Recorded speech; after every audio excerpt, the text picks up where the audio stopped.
Tina Renee Taylor Martin, then 43, is missing from Newton, North Carolina. Tina was born September 14th, 1965, in Catawba County, North Carolina. Her last date of contact was Tuesday, February 12th, 2008. That fateful day, Tina left her home at 2891 Burnt Leaf Lane at 7 p.m. and headed to work. Later that day, Tina returned home and placed her and her children's Social Security cards in an easy-to-describe location. After, Tina phoned her parents and gave them the heartbreaking news that she lost her job.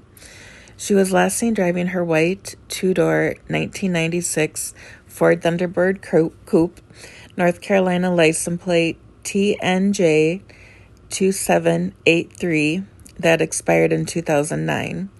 The Catawba County Sheriff's Office is investigating. They can be reached at 828-465-8349. I hate to think the obvious, that she was distraught when she lost her job, but I couldn't help myself when I read the entry about the Social Security cards. I initially envisioned her leaving work and heading to the nearest water body and calling her parents en route, but she must have gone home to at least briefly secure the cards and perhaps try to calm down.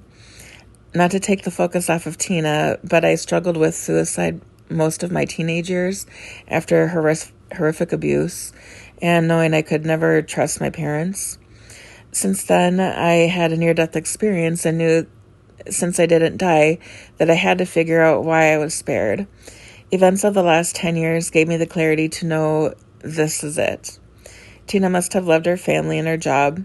Did she fear being seen as unable to provide for her children? We may never know during our life on Earth, but I believe all of life's mysteries will be answered in our next chapters. I think Tina placed the cards, then went to an obvious place to find her. A minor child can receive up to half of the parent's full-time or disability benefits, or up to 75% of a parent's basic Social Security benefit. Was there a park Tina's parents took her to as a child that she loved? A place she took her own children to experience? I feel it has to be an obvious place, similar to how she placed the Social Security cards. Someplace her parents and children would visit and think happy thoughts. A place where they could still be together. I hope her parents or children reach out to me and shed more light on their intimate, happy moments. It's time for Tina to come home and be even closer to her children and parents. Welcome to AdventureSphere. This channel is dedicated to missing people who are missing with a vehicle. In the process of creating this database, we are creating a volunteer sonar search and recovery dive team. Our services are free of charge. We ask you to consider subscribing, watch our content, and help spread awareness of our endeavor. The places I'll mention are shared with my blessing, so Tina can be reunited with her family, regardless who higher powers work through. The description box has our email address if you'd like to share insight on any cold case, know someone missing with a vehicle and would like them featured on our channel and searched for, or to donate equipment.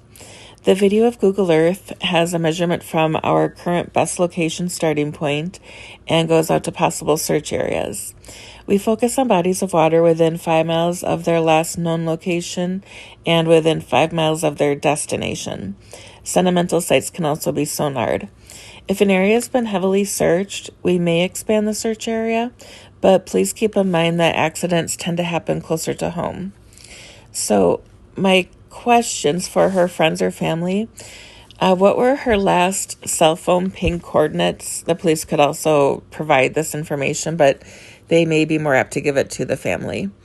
Her work address, even though where she worked then might not be in the same building as it is now. Were there any relationship problems with coworkers, friends, or family? Was she more apt to go out or to stay home? Was she an early bird or a night owl? Did she prefer driving on main roads or back roads? Did she drive at night? Were there any road construction detours that she may have been unfamiliar with? Or were there any items that she always carried? A thermos, a backpack, a gun or a knife? I ask about the gun or knife because if she would have kept them in her car for self-defense and we are able to recover her vehicle, I want to look around the water bottom and see if I can find those just to be safe. The sheriff's office would take those into possession and then return them to the family. Did she have a recent bladder infection or a UTI? And then the place of her last financial transaction.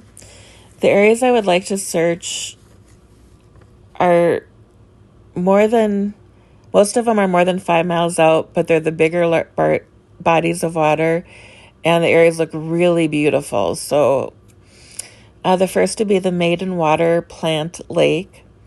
The Newton City Lake is smaller, but it's within the 5 miles. And then getting out to further areas, there's I believe it's Gaitner Park. It's 10 miles away. Devil Shoals is 11.5 miles away. There's a dam in Rhodus.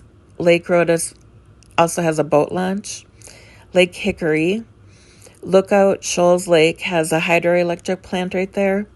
Lake Lookout and Murray's Mill Lake.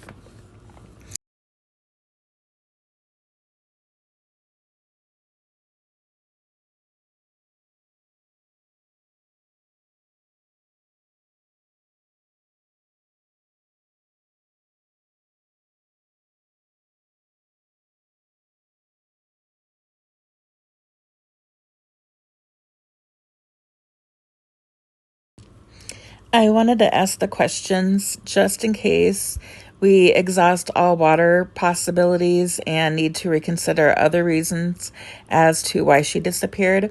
Did she just drive around to reflect, got disoriented, and after driving around possibly disoriented in the dark, swerved to avoid a large animal on the road? Maybe she went out with a friend or two to a bar or restaurant, something innocent and just as tragic.